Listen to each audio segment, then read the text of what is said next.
Friends, मैं कुमार सौरभ और आज के इस वीडियो में मैं आपको बताने वाला हूं कॉल्स इन एरियर। आज का जो पॉइंट है वो कॉल्स इन एरियर पे है। जैसा कि मैंने आपको बताया था इसके पिछले क्लासेस में कि कंपनी में basically practical of A company में मैंने आपको पिछले वीडियो में पढ़ाया था आपको इशू ऑफ शेयर। उसमें मैंने आपको बताया था कि शेयर को तीन तरीके से इशू किया जाता है, first at par, second at premium, third at discount. उसके जो भी अकाउंटिंग ट्रीटमेंट था वो उस क्लास में आप देख चुके हैं। अब इस क्लास में मैं आपको बताने वाला हूं इस चैप्टर का अगला टॉपिक जो है जो कि कहलाता है कॉल्स इन एरियर। जनरली आप जानना चाहते हैं कॉल्स इन एरियर एक्चुअली होता क्या है। जैसे कि कोई भी कंपनी अपने शेयर के पैसे को दो तरीके से पब्लिक से डिमांड करती है। First of all lump sum payment and second installment wise. तो लमसम पेमेंट के केस में क्या होता है कि कंपनी जितने भी शेयर आपको अलॉट करेगी वो ऑल ओवर अमाउंट कंपनी एक ही समय में आपसे लेती है ऑन एप्लीकेशन, जब आप एप्लीकेशन पे डिमांड करते हैं, जब कंपनी एप्लीकेशन पे डिमांड करती है। इस सिचुएशन में कॉल्स इन एरियर नहीं होता। लेकिन जब कंपनी अपने शेयर के पैसे को इंस्टॉलमेंट वाइज डिमांड करती है तो उसमें कुछ अमाउंट्स को ऑन एप्लीकेशन, कुछ को ऑन अलॉटमेंट, कुछ को ऑन कॉल पे डिमांड करती है। इस सिचुएशन में अगर किसी शेयर होल्डर के द्वारा कोई इंस्टॉलमेंट अनपेड रह गया हो, जैसे कि कंपनी ने डिमांड किया, कंपनी आपको शेयर अलॉट कर रही है, कंपनी उसके पैसे को आपको एप्लीकेशन अलॉटमेंट कॉल पे डिमांड कर रही है, लेकिन अगर कोई शेयर होल्डर मान लीजिए कि एप्लीकेशन पे पेमेंट किया हो और अलॉटमेंट पे या कॉल्स पे पेमेंट नहीं किया हो, तो जो भी अनपेड अमाउंट होता है वो कॉल्स इन एरियर कहलाता है। मतलब कि कंपनी के द्वारा डिमांड तो किया गया लेकिन आपने उसको पेमेंट नहीं किया। इस सिचुएशन में मैं आपको बता रहा हूं, सबसे पहले मैं इसके डेफिनेशन की तरफ जाता हूं कि एक्चुअली कॉल्स इन एरियर क्या होता है। जैसा कि मैंने आपको कहा कि वैसा शेयर होल्डर जो कि कंपनी के द्वारा डिमांड किए गए इंस्टॉलमेंट को पेमेंट नहीं करती है, इस दौरान जो कंपनी को पैसा नहीं मिल पाता है उसे कॉल्स इन एरियर कहते हैं और वो share holder default share holder कहलाता है। मैंने आपको डेफिनेशन देखिए लिखा है, क्या कहा, if any shareholder fails to pay the amount, यहां पे देखिए fails to pay the amount due on allotment or any call, मतलब कि अगर कोई शेयर होल्डर अपने अलॉटमेंट का अमाउंट या किसी कॉल का अमाउंट देने में फेल कर जाता है, मतलब किसी कारणवश पेमेंट नहीं कर पाता है, तो वैसे अमाउंट को कॉल्स इन एरियर कहते हैं। उसके बाद मैंने क्या बताया था, अमाउंट नॉट सोलिसिटेड, तो इसे आप क्या कहेंगे, इसे हम क्या कहते हैं, कॉल्स इन एरियर कहते हैं। और कॉल्स इन एरियर एक्चुअली होता क्या है, कंपनी के लिए अगर मान लीजिए कि कंपनी को अभी पैसे डिमांड नहीं मिला, डिमांड किया गया पैसा, तो इन फ्यूचर भी उसे मिल सकता है वो अमाउंट, इसलिए टेक्निकली कॉल्स इन एरियर जो होता है वो एक एसेट्स माना जाता है। तो क्या माना जाता है, एसेट्स माना जाता है। लेकिन एसेट्स माने जाने के दौरान भी इसे हम कहां दिखाते हैं, बैलेंस शीट के liability side called up capital से हम उसे क्या करते हैं, घटाते हैं। मतलब कि जब हम लोग बैलेंस शीट में पेड अप कैपिटल अगर दिखाने वाली बात होती है कि कंपनी को एक्चुअली पेमेंट अमाउंट कितना मिला, तो हम वहां बैलेंस शीट में, जैसे कि मान लीजिए कि यहां पर मैं एक बैलेंस शीट लिख कर रहा हूं, बैलेंस शीट, और यहां पे आपको दिखाना है पेड अप कैपिटल, सबसे लास्ट में वो दिखाना है। सबसे पहले आप ऑथराइज दिखाओगे, ऑथराइज्ड शेयर कैपिटल, फिर issued share capital, subscribe share capital, called up capital, लेकिन लास्ट में जो पेड अप कैपिटल का अमाउंट होता है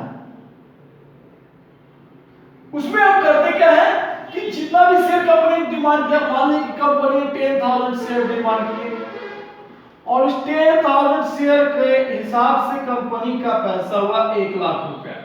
और उस 1 लाख में मान लीजिए कि अगर किसी शेयर होल्डर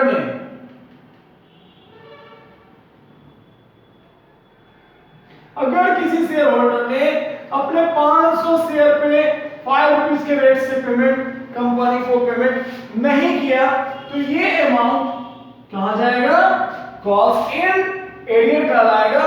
और इसके दौरान जो नेट अमाउंट कंपनी को पेमेंट मिलता है वो अमाउंट कंपनी अपने पेड अप कैपिटल में शो करते हैं।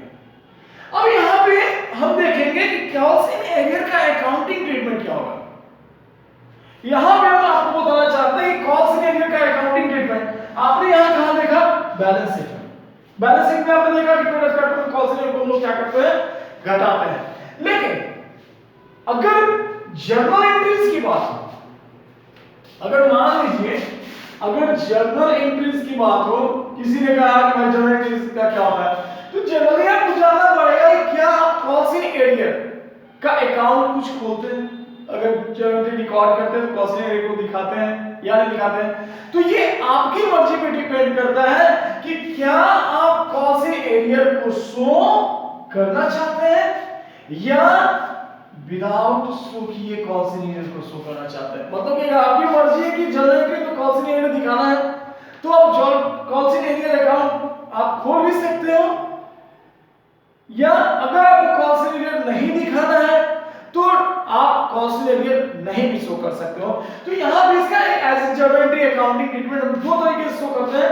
फर्स्ट है without opening cost in account, मतलब कि अगर कंपनी ने ये डिसीजन लिया कि कॉस्ट इन एरियर अकाउंट हमें शो नहीं करना है, तो under this method a separate account of cost in arrear is not opened. इस सिचुएशन में company cost in arrear account नहीं खोलती है। In that case the amount actually received from the share holder, इस सिचुएशन में company share holder से जो भी पैसा मिलता है सिर्फ उसी की एंट्री बैंक अकाउंट के तौर पे डेबिट करेगी। देखिए, in that case amount actually received from the share holder is called credited to the debit call account. मतलब कि जिस इंस्टॉलमेंट में जो पैसा आपको मिला वो आपको कॉस्ट इन एरियर के तौर पर नहीं दिखाना है, उसे छोड़ के जो आपको अमाउंट मिला सिर्फ उसे आपको शो करना है। लेकिन सेकंड सिचुएशन में जहां की बात करें, क्या कर by opening cost in arrear account, तो इस सिचुएशन में क्या कर रहे हैं कि द अदर मेथड, अगर इस सिचुएशन में कहता है कि अगर आप कॉस्ट इन एरियर अकाउंट दिखाना चाहते हैं तो आप जर्नल एंट्री में कॉस्ट इन एरियर अकाउंट के तौर पे अमाउंट दिखा सकते हैं जो आपका अनपेड अमाउंट होता है। अभी मैं जर्नल एंट्री इसके आगे बताता हूं, लेकिन इससे पहले सिंपली मैं इसके लैंग्वेज को देखना चाहता हूं। इसके फर्स्ट सिचुएशन में क्या कर रहा है, सेकंड में by opening cost in account, इस मेथड के अनुसार जो अमाउंट कंपनी को पेड नहीं हो पाता है उसके लिए वो कॉस्ट इन एरियर अकाउंट दिखाती है। अब यहां पे मैं आपको दिखाऊंगा इसका जर्नल एंट्री, इसका एक एक करके मैं इसके सिचुएशंस को हैंडल करूंगा।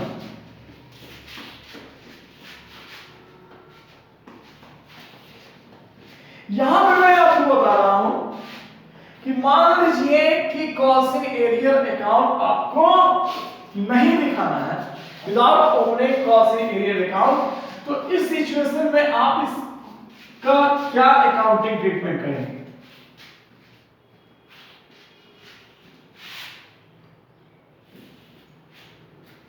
मान लीजिए कि यहां पे मैं एक क्वेश्चन दे रहा हूं, एग्जांपल,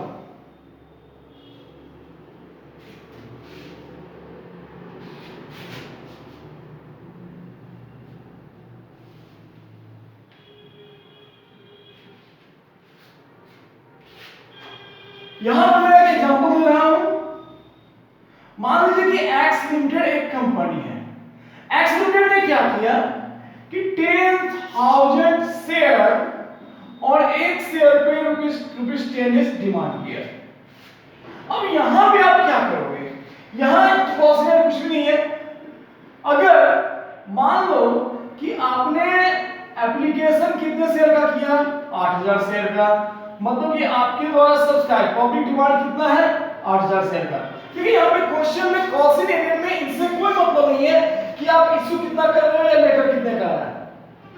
यहाँ पे अगर कंपनी शेयर इश्यू करती है तो 3 सिचुएशंस होते हैं। फर्स्ट, जितना आप शेयर इश्यू कर रहे हैं उतने का ही एप्लीकेशन आना। मान लें कंपनी ने 10,000 शेयर इश्यू किया, कंपनी को 10,000 शेयर के लिए पब्लिक डिमांड आया, तो 10,000 पे हम क्वेश्चन बनाएंगे। अगर मान लीजिए कि कंपनी के द्वारा 10,000 शेयर इश्यू किया, आपने एप्लीकेशन 8,000 शेयर का किया, पब्लिक डिमांड उससे कम का, तो कंपनी जितना शेयर आप डिमांड करेंगे उतना ही शेयर देगी। लेकिन थर्ड सिचुएशन में क्या करता है कि अगर आप शेयर इश्यू कर रहे हैं लेकिन एप्लीकेशन उससे ज्यादा शेयर का आ गया, तो इसके आगे वाले क्लासेस में आपको बताऊंगा कि एक्सेस एप्लीकेशन के समय में हम इसका अकाउंटिंग ट्रीटमेंट या हम इसका एडजस्टमेंट किस तरह से करते हैं।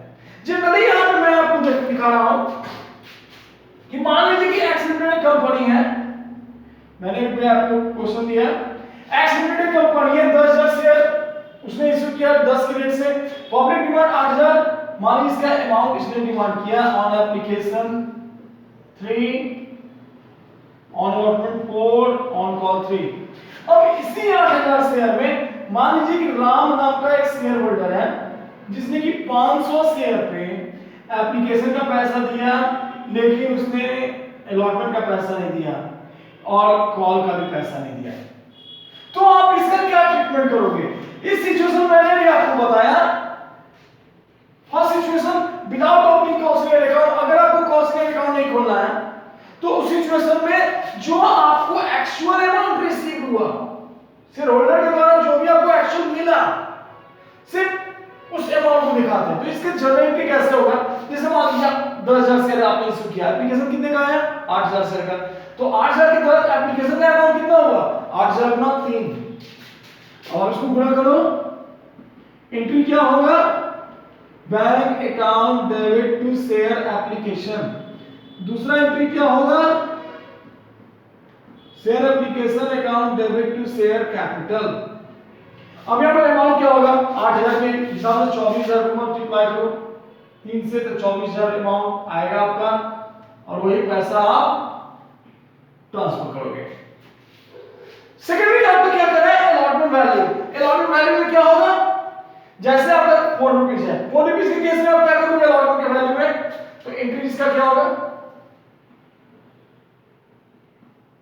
Share allotment account debit to share capital, जितना डिमांड होगा bank account debit to share allotment. यहां इस सिचुएशन में देखिए आप क्या कर रहे हैं कि आपको अलॉट किया गया 8,000 शेयर, 8,000 में आपको 500 शेयर का पैसा नहीं मिला, तो मिला कितना? 7,500 शेयर का। लेकिन आप डिमांड कितना करोगे? डिमांड तो आप ओवरऑल से करोगे ना, तो 8,000 के हिसाब से, 4 के हिसाब से इसका एक्चुअल वैल्यू क्या होगा? 32,000। लेकिन आपको 8,000 शेयर में आपको 500 शेयर का पैसा नहीं मिला, तो आपको मिला कितने शेयर का पैसा? 7500 के हिसाब से, मतलब कि आपको मिला कितना? ओनली 30,000। मतलब कि आपने डिमांड किया 8,000 के हिसाब से, लेकिन आपको अपनी पैसा लौटा में मिला इसके हिसाब से, तो इसके हिसाब से जो आपको पैसा मिलेगा वही अमाउंट आप यहां दिखाओगे। अब यहां पे आप देख रहे हो कि कॉस्ट रेट की एंट्री हम नहीं कर रहे, अब कॉल का पैसा डिमांड करेंगे, कॉल के पैसे डिमांड करेंगे, तो उसका एंट्री आपको लिखना पड़ेगा यहां।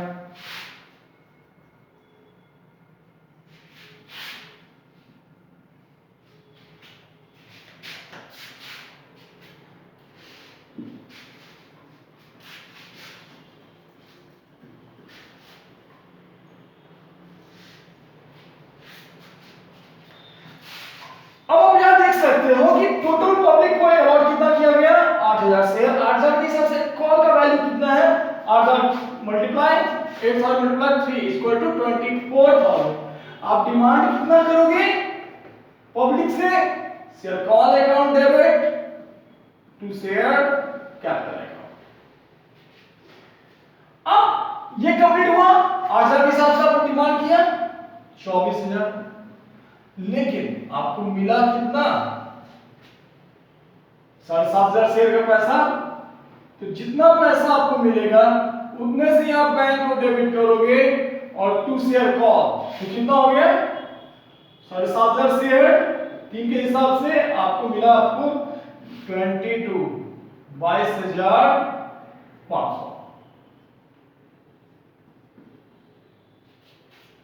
यहां भी ये फर्स्ट सिचुएशन आपका कंप्लीट हुआ जिसमें आपको बताना था, जिसमें कॉन्सिग्नेटेड अकाउंट हमें ओपन नहीं करना है। अब इसके आगे हम देखते हैं कॉस्ट इन एरियर। अब इसके सेकंड केस में आपको बताते हैं। फर्स्ट केस में मैंने आपको बताया जब आप without open cost in arrear account इसका गारंटी शो करेंगे। अब यहां भी आप देखिए इसका सेकंड केस, अगर आपको इसी क्वेश्चन में कहना होता कि आपको कॉस्ट इन एरियर अकाउंट करना है, मतलब आपने कंपनी डिसीजन लिया कि हमें कॉस्ट इन अकाउंट मेंटेन करना है, तो इस सिचुएशन में होता क्या है कि जो भी अमाउंट कंपनी को नहीं मिलता है, कंपनी उसके लिए एक सेपरेट अकाउंट मेंटेन करती है, कॉस्ट इन एरियर अकाउंट। मतलब जो पैसा आपको नहीं मिला उसके लिए company cost in arrear maintain करेगी। तो इस सिचुएशन में होगा क्या? Generally cost in arrear company के लिए क्या है? एसेट्स है। और अगर कंपनी जो पैसा आपसे डिमांड कर रही है, अपने कैपिटल को जमा करने के लिए आपसे डिमांड कर रही है और आप उसका पैसा पेमेंट नहीं कर रहे हैं, तो कंपनी के लिए एज ये क्या हो गया? Nominal account. कंपनी को ये पैसा नहीं मिल पाया। तो यहां पे होगा क्या? जैसे मान लीजिए कि इसी एग्जांपल को मैं हैंडल कर रहा हूं। मान लीजिए कि एक्स लिमिटेड एक कंपनी है, कंपनी डिमांड किया 10,000 शेयर, पब्लिक डिमांड कितना है? कंपनी ने इशू किया 10,000 शेयर, सॉरी कंपनी ने इशू किया 10,000 शेयर और पब्लिक डिमांड कितना है? 8,000 शेयर का। और इसमें आप देख रहे हैं कि ये 10 रुपीस को ये 3 इंस्टॉलमेंट में डिमांड कर रहा है और यहां पे 500 शेयर का राम ने पेमेंट, अलॉटमेंट और कॉल का पेमेंट नहीं किया।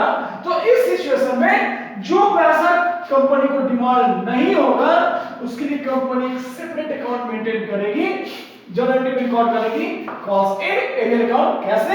आप देखिए 8,000 शेयर ऑन एप्लीकेशन है, 3 कैरेट से एप्लीकेशन का अमाउंट इस एंट्री में कोई चेंजिंग नहीं होगा। यहां पे आप लिखेंगे being share application money received on 8,000 share at the rate of ₹3 each। उसके बाद सेकंड एंट्री में आप देखेंगे कि शेयर एप्लीकेशन का अमाउंट कंपनी ट्रांसफर करेगी शेयर कैपिटल में। एंट्री क्या होगा? Being share application money transfer to share capital account. उसके बाद कंपनी डिमांड करेगी अलॉटमेंट का पैसा, तो 8,000 शेयर और 4 कैरेट से कंपनी डिमांड कितना अमाउंट करेगी?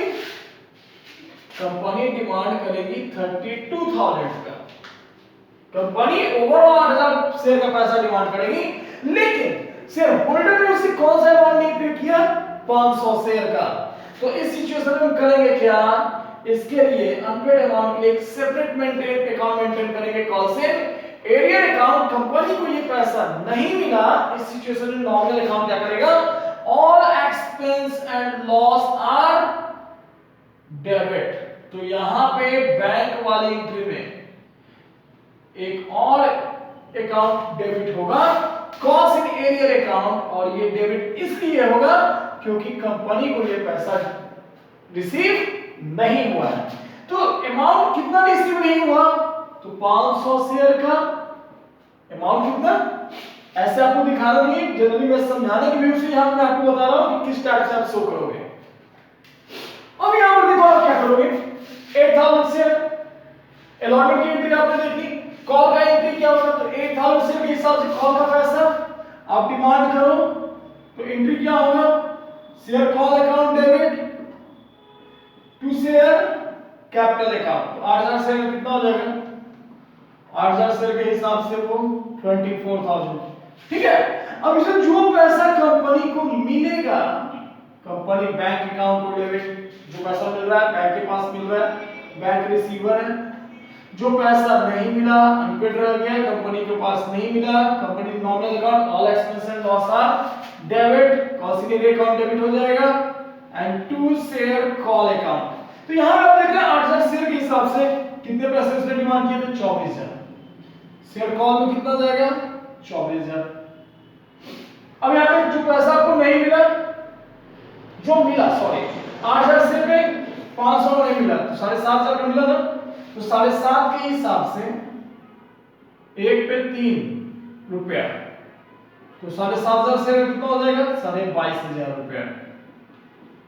अब यहां पे आप जो नहीं मिला पैसा 500 शेयर का, 500 में 3 बराबर 1,500 रुपया। तो ये था आपका, मैंने आपको बताया फर्स्ट मेथड में कि कॉसिनियर अकाउंट अगर मेंटेन नहीं होता है तो हम उसकी रिकॉर्डिंग कैसे करेंगे, और अगर कॉसिनियर अकाउंट मेंटेन करते हैं तो उसकी रिकॉर्डिंग हम कैसे करेंगे। अब यहां पे मैं इसको रोक रहा हूं। अब यहां पे मैं आपको देखूंगा कि इसकी जर्नल एंट्री, ये तो मैंने आपको एक छोटा सा पॉइंट बताया। अब यहां पे मैं इसका कंप्लीट जर्नल एंट्री बताऊंगा कॉसिनियर का।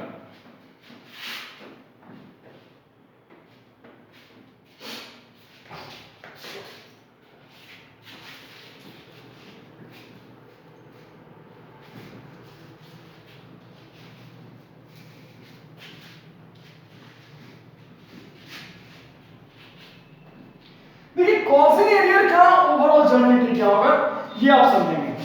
अभी मैंने आपको बताया कि कॉसिनियर एक्चुअली होता क्या है। कॉसिनियर के बारे में हम कर सकते हैं कि कॉसिनियर एक ऐसा अमाउंट, एक जो मान लीजिए कंपनी जो शेयर के पैसे अपने शेयर होल्डर से डिमांड कर रही है, और अगर कोई डिफॉल्टिंग शेयर होल्डर, मतलब कि वो शेयर होल्डर जो पैसा नहीं पेमेंट करता उसे डिफॉल्टिंग शेयर होल्डर कहते हैं, और अगर कोई डिफॉल्टिंग शेयर होल्डर अपने पेमेंट को अनपेड के तौर पर छोड़ देता है, मतलब कि कंपनी को नहीं पे करता है, जानबूझ के नहीं पे करता है, फिर नहीं पे कर पाया, तो वो अमाउंट जो कंपनी को नहीं मिला उसे कॉसिनियर कहते हैं। इसका जर्नल एंट्री आपको समझना होगा। जर्नल एंट्री में मान लीजिए कि आप कॉसिनियर अकाउंट मेंटेन कर रहे हैं तो इसकी एंट्री क्या होगी। मान लीजिए जो पैसा आपको नहीं मिला तो cost in arrear account, nominal account loss है, ये पैसे कंपनी को नहीं मिले, कॉसिनियर अकाउंट डेबिट टू जो पैसा नहीं मिला, मान लीजिए कि अलॉटमेंट पे पैसा नहीं मिला टू शेयर अलॉटमेंट, मान लीजिए कॉल का पैसा नहीं मिला तो टू शेयर कॉल। एप्लीकेशन नहीं हो सकता क्योंकि एप्लीकेशन का पैसा कंपनी को मिल चुका होता है तभी कंपनी शेयर लॉट करती है, इसलिए हमने यहाँ शेयर एप्लीकेशन हमने यहाँ नहीं शो किया। तो जो अमाउंट कंपनी को नहीं मिलता है वो कॉसिनियर का है। Nominal account all expenses loss are debit to जिस पे पैसा नहीं मिला टू शेयर अलॉटमेंट, अगर पैसे कॉल पे नहीं मिले तो टू शेयर कॉल। ये एंट्री के बाद अगर मान लीजिए यही कॉस्ट इन एरियर का अमाउंट मान लीजिए कभी कंपनी को मिल गया, मान लो कि आज कंपनी ने शेयर के पैसे आपसे मांगे, इंस्टॉलमेंट के पैसे आपसे मांगे, आज आपके पास नहीं था तो कंपनी ये एंट्री कर रही है। अगर मान लीजिए इन फ्यूचर कभी आपने शेयर कंपनी को पेमेंट किया, अपना कॉसिनियर का वैल्यू पेमेंट किया, तो इस सिचुएशन में कंपनी के पास पैसे आ रहे हैं, कंपनी क्या डेबिट करेगा, पैसे आ रहे हैं, बैंक के पास पेमेंट कर रहा है शेयर होल्डर, बैंक रिसीवर है, तो bank account debit to calls in arrear. ये क्या चीज का अमाउंट है, ये अमाउंट है on receipt of amount of cost in arrear at a separate date, subsequent date. इसी समय में क्या होता है कि जब कंपनी के पास पैसे नहीं मिले तब ये एंट्री, अगर ये पैसा इन फ्यूचर कभी आपने मिल गया कंपनी को तो उसकी एंट्री। मान लीजिए कि कंपनी को पैसे आपने नहीं दिए तो कंपनी आपसे कंडीशन रख सकती है कि चलो भाई आज आपने पेमेंट नहीं किया, आज आपके पास पैसे पेमेंट नहीं थे, आपने पेमेंट नहीं किया, लेकिन इन फ्यूचर जब भी आप पेमेंट करोगे तो कंपनी उस कॉस्ट इन एरियर के साथ साथ जितने टाइम आप लेट करोगे उतने टाइम का वो कंपनी आपसे क्या लेगा, इंटरेस्ट लेगा। जो अमाउंट आप नहीं पे कमाओ, क्या आपने पे नहीं किया, 2 महीने बाद पे किया, तो इस अमाउंट पे जो आज का पैसा 2 महीने बाद चुका है तो उस 2 महीने पे कंपनी कुछ रेट ऑफ इंटरेस्ट भी फिक्स करती है। अब आप जानना चाहोगे वो रेट ऑफ इंटरेस्ट क्या है, तो generally rate of interest as a company act में फिक्स किया गया है interest on cost in arrear पे 10%। जो पैसे आपने नहीं दिए अगर आप इन फ्यूचर पे करोगे तो कंपनी कॉस्ट इन एरियर पे 10% इंटरेस्ट डिमांड करेगी विद अनकॉल्ड अमाउंट, सॉरी जो पैसे कॉस्ट इन एरियर का वैल्यू जो रह गया है तो उसमें इंटरेस्ट का वैल्यू 10%। तो इंटरेस्ट जब आप बकाया का पैसा पे कर रहे हैं तो कंपनी आपसे क्या लेगी? इंटरेस्ट लेगी। तो सबसे पहले इंटरेस्ट को आपके नाम पे क्या करेगी? ड्यू करेगी। मतलब ये जितने टाइम का आपका इंटरेस्ट बना कंपनी को आप दोगे, तो उस इंटरेस्ट ड्यू का एंट्री क्या होगा? इंटरेस्ट ड्यू का एंट्री होता है जो भी शेयर होल्डर हो, sundry share holder account debit, sundry share holder account debit जो भी शेयर होल्डर हो, टू इंटरेस्ट कंपनी के लिए क्या है? इनकम है। तो to interest on cost in arrear, जिस शेयर होल्डर जो डिफॉल्टिंग शेयर होल्डर कंपनी उसे डेबिट करेगी, और to interest on cost in arrear. और जब ये अमाउंट मिलेगा शेयर होल्डर से तो कंपनी डेबिट किसको करेगी? बैंक को, and to sundry share holder account. अब यहां में आप देख रहे हो, अगर ये दोनों एंट्री सेम डेट में है, सेम डेट में, मान लीजिए कि अनपेड अमाउंट पे 500 इंटरेस्ट का अमाउंट हुआ, जो पैसा आपने नहीं दिया, जो कॉस्ट इन एरियर है उस पे इंटरेस्ट कंपनी ने आपसे कितने चार्ज किए? 500 रुपीस। फर्स्ट एंट्री आप ये मारोगे, इसकी एंट्री ये करोगे, सेकंड एंट्री ये करोगे। अब यहां पे देखो, यहां पे आप दो एंट्री कर रहे हो, तो यहां पे आप देख सकते हो कि जितने से शेयर होल्डर आप डेबिट कर रहे हो उतने से आप इसको क्या कर रहे हो? क्रेडिट कर रहे हो। तो इस सिचुएशन में आप जितने से डेबिट कर रहे हो उतना ही वैल्यू है, उतने से क्रेडिट है। अगर ये सेम डेट में एंट्री माना गया हो तो आप इन दोनों एंट्रीज के बदले एक एंट्री भी शो कर सकते हो, bank account debit to interest on cost in arrear. अब interest on cost in arrear का वैल्यू कंपनी के लिए क्या है? इनकम है, और कोई भी इनकम, कोई भी इनडायरेक्ट इनकम कंपनी ट्रांसफर करती है कहां? प्रॉफिट एंड लॉस अकाउंट में।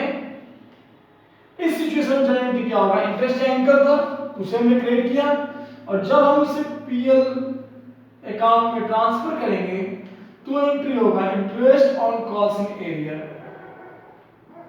Account debit to PL account. Complete है ये? तो यहां आपने देखा कि हम इसके एंट्री क्या करते हैं, और ये सारे एंट्रीज तभी मेंटेन होंगे जब आपने ये डिसीजन किया कि कॉस्ट इन एरियर का अकाउंट हम खोलेंगे। तो इस वीडियो में आपने देखा ओवरऑल कॉस्ट इन एरियर। अब यहां मैं इस वीडियो को समाप्त करता हूं। अगर आपको ये वीडियो अच्छा लगे तो इस वीडियो को लाइक करें, शेयर करें और हमारे चैनल को सब्सक्राइब करें। Thank you.